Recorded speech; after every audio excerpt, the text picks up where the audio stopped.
Olá pessoal, bom dia! No vídeo de hoje nós vamos falar um pouco sobre organização pessoal, planejamento aí para 2025. Se vocês já me acompanham aqui, já devem ter visto o vídeo que eu gravei em 2024, salvo engano, janeiro ou fevereiro de 2024, em que eu trouxe 5 dicas para a sua organização pessoal para o ano de 2024, né? Então, se você não assistiu esse vídeo, corre lá para assistir. Eu não vou repetir as mesmas dicas. Esse vídeo é mais uma aplicação prática das dicas que eu falei no outro vídeo, que tá muito bom. Então, eu super recomendo que você veja primeiro o vídeo de 2024, que serve também para 2025, para depois vir para o vídeo que eu estou fazendo agora. Antes de tudo, a primeira fase do planejamento pessoal para um novo ano, eu acredito que seja a revisão. Então, antes de você pensar no que você quer fazer, em quais seus planos e colocar no papel de fato aquilo que você pensa para o 2025, é interessante você analisar tudo que foi feito em 2024. Quais foram os pontos positivos, quais foram os pontos negativos. Por exemplo, para mim, 2024 foi um ano que eu me cobrei muito em muitos aspectos. Eu senti que eu criei muitas metas, que talvez não fossem a prioridade para minha vida naquele ano, e que isso acabou sobrecarregando. É tanto que no meio do ano, ali, talvez julho, agosto, eu resolvi que algumas metas não faziam mais sentido para mim e eu simplesmente encerrei elas e continuei com aquelas que eram de fato importantes. Então, é interessante ter também essa visão do que é essencial, do que é prioridade para você. Mas busque ter metas que estejam adequadas com a sua rotina, com o que você tem de tempo para isso e principalmente com a sua prioridade, pensando não apenas em você mesmo, mas também nas outras pessoas. Porque muitas vezes algo é importante para você, principalmente para quem é casado e tem filhos, isso é muito importante. Às vezes uma meta é importante para você, mas ela não se encaixa na rotina da sua família, não se encaixa nas expectativas do seu marido para aquele ano, do que o seu marido espera de você, do que os seus filhos precisam muitas vezes de você. Então, tente olhar para o seu planejamento como um planejamento não apenas seu, né? Ele deve envolver as outras pessoas do seu círculo também, principalmente quem mora na mesma casa com você. Então, a sua rotina, o seu dia a dia vai envolver essas pessoas. Então, não tem como não pensar nelas, né, durante esse período de análise. Então, revise o seu ano, veja os seus objetivos, quais que foram feitos, quais não foram feitos, por que não foram feitos, se teve um motivo de força maior, alguma coisa que fugiu do seu controle, ou na verdade foi negligência sua, ou então você acabou, como eu, né, criando objetivos demais e isso atrapalhou a sua vida. Enfim, pense nesse sentido.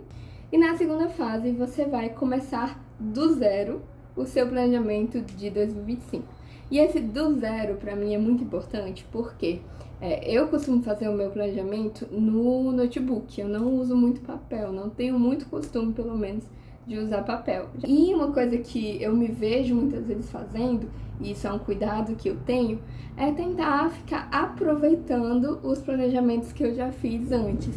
Então, aproveitar o que eu já fiz em 2024 e fazer só uma continuação. Aproveitar o que eu fiz, planejamento, sei lá, em 2022, 2023, fazer só uma continuação daquilo. Isso, em certo sentido, é legal, porque é interessante, como eu falei, né, fazer a revisão do ano anterior, mas, ao mesmo tempo, se você costuma fazer isso de um modo que é exagerado, você pode acabar esquecendo de complementar ou de fazer mudanças necessárias na sua organização. E fim de ano, início de ano, é exatamente o momento certo para repensar. Repensar se realmente os objetivos que você pensou para o ano anterior eram de fato bons para você e para sua família, se de fato glorificavam a Deus, se de fato iriam ajudar, né, na sua vida, direta ou indiretamente. Então, esse momento de 2025, de você planejar o ano, também é um momento de repensar. E quando você simplesmente copia e cola um planejamento e aí vai só ajustando, essa meta aqui ficou muito alta, eu vou só abaixar, essa meta aqui eu consegui bater, então eu vou deixar mais difícil. Mas continuando com os mesmos objetivos, você acaba limitando o seu pensamento, entende? Então você acaba perdendo ideias que você poderia ter tido se você tivesse refletido do zero. Então, uma recomendação que eu dou é folha em branco, no meu caso, né, eu uso o Notion. Então, Notion em branco ali, né, só com o template que você usar. E ali no em branco você vai montando o seu planejamento, né? Conforme o que você já viu da sua revisão, conforme tudo que você leu, que você pensou, que você raciocinou em relação a tudo que você fez em 2024 e o que você deixou de fazer. Então, tudo isso na sua mente você vai montando. Quando você finalizar ali pode ser até um brainstorming primeiro e depois coloca para o papel oficial, coisa do tipo. Mas depois que você faz tudo isso, aí sim você pode, talvez, olhar para o seu ano anterior e ver se você não esqueceu alguma coisa que é importante. Uma coisa que eu gosto de fazer é criar objetivos, algo mais, um sonho, digamos assim, meu sonho, meu objetivo nesse ano, algo mais inspirador, algo que traga um pouco de ânimo também para você buscar aquilo. Então, o meu objetivo, por exemplo, né, um dos meus objetivos é cultivar boas amizades. Então, esse é o meu objetivo. E aí, dentro do objetivo, eu posso criar metas, né? Pra mim, eu gosto de fazer uma meta por cada objetivo, assim. Pra mim, isso funciona melhor. Mas você pode criar mais de uma meta para cada objetivo. E aí, as metas são algo mais específico mesmo, algo que você pode criar com números, uma forma de quantificar aquilo. Lógico que tem coisas que muito difícil é quantificar, né? Inclusive o que eu citei, cultivar boas amizades, é algo muito complicado de mensurar, né? Como mensurar isso? Mas você pode criar metas, né? Conforme o que você vem pensando sobre como tem cultivado novas amizades. E um ponto importante, por que eu gosto de dividir esses objetivos e metas? Porque às vezes você pode mudar a meta no meio do ano, mas o seu objetivo não muda. Então, aquele anseio que você teve no início do ano de cultivar novas amizades para 2025, normalmente ele não vai mudar.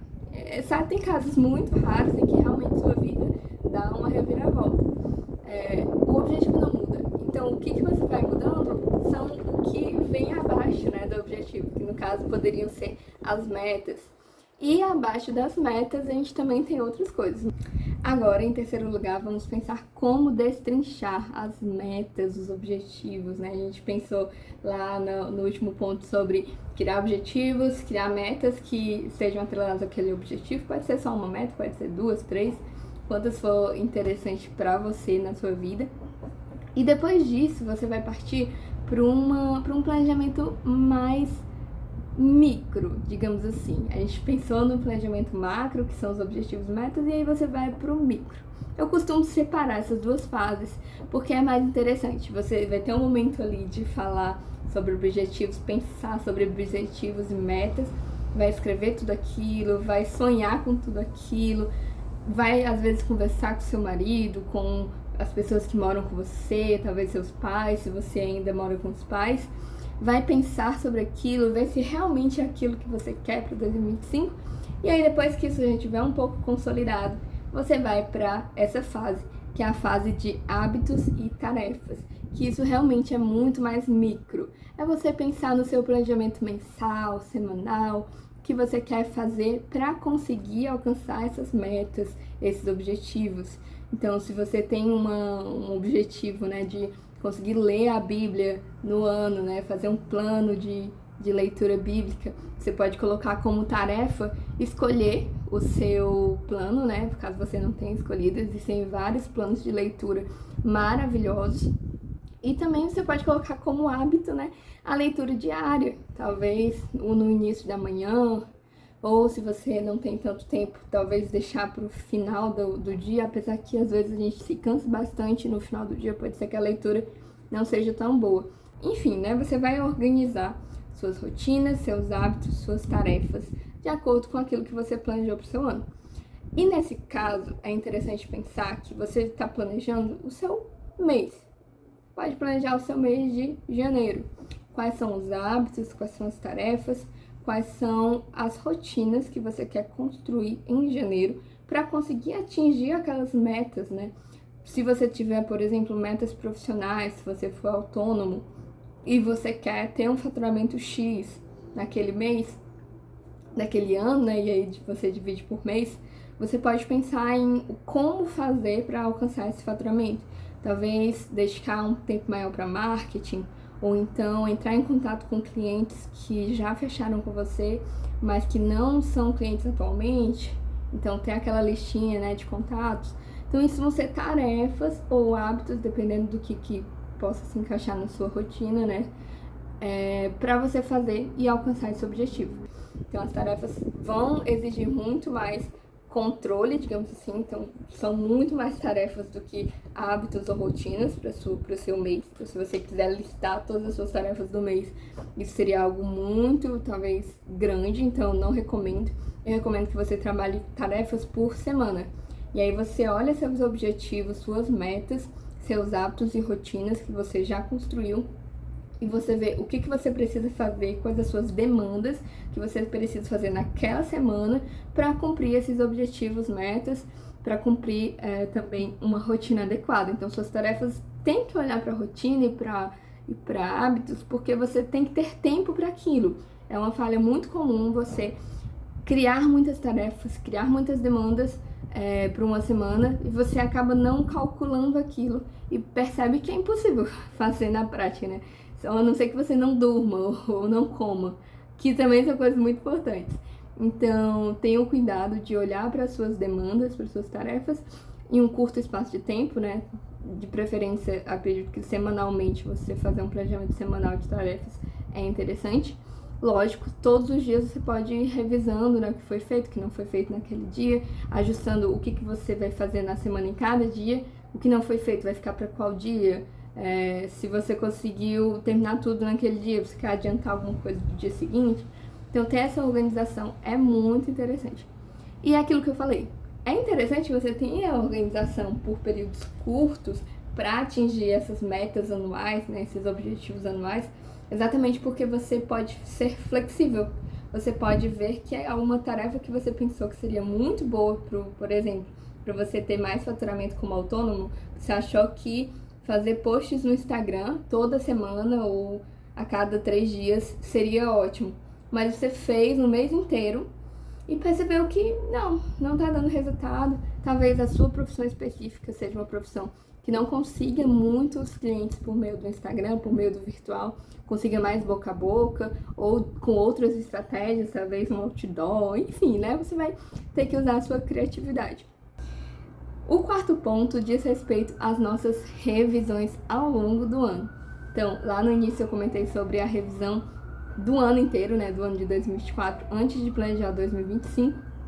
E agora eu quero falar sobre as revisões ao longo do ano. Revisões semanais, mensais, trimestrais, semestrais, como você quiser organizar. Eu recomendo que pelo menos revisões semanais e mensais você tenha. E como funcionaria uma revisão semanal?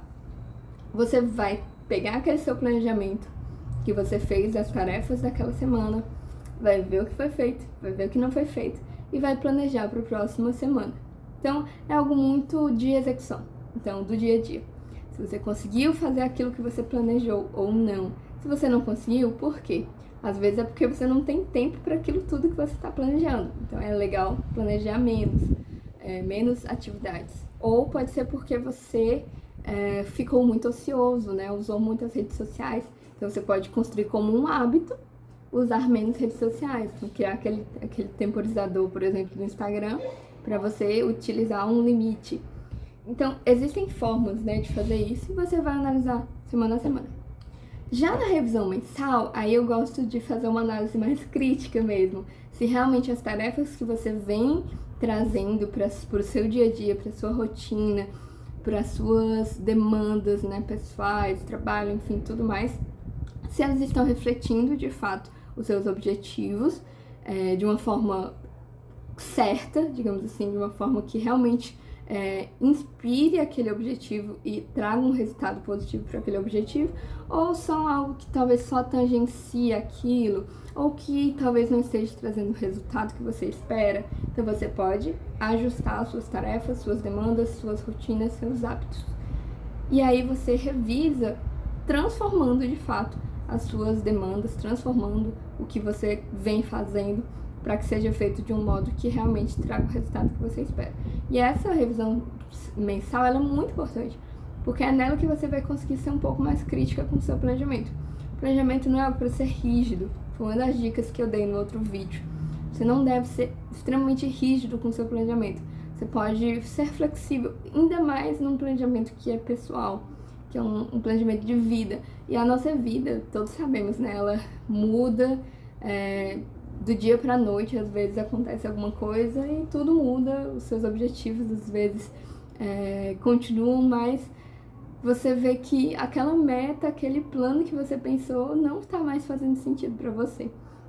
Então é interessante que tenha essas revisões mais críticas mesmo, seja nas mensagens, você pode fazer isso, ou como eu tinha comentado, fazer também revisões trimestrais, que aí você analisa os meses que se passaram de uma forma bem macro, você não precisa entrar no detalhe, porque senão seria uma revisão extremamente longa, mas você vai analisar no geral, ter uma percepção crítica mesmo do que foi positivo, do que foi negativo e do que você vai ajustar no seu planejamento macro para 2025. É isso, pessoal. Muito obrigada pela atenção de vocês. Qualquer dúvida, podem colocar nos comentários. Não se esqueçam de dar o like se vocês gostaram, de compartilhar, de se inscrever no canal também. E a gente se encontra no próximo vídeo. Tchau, tchau!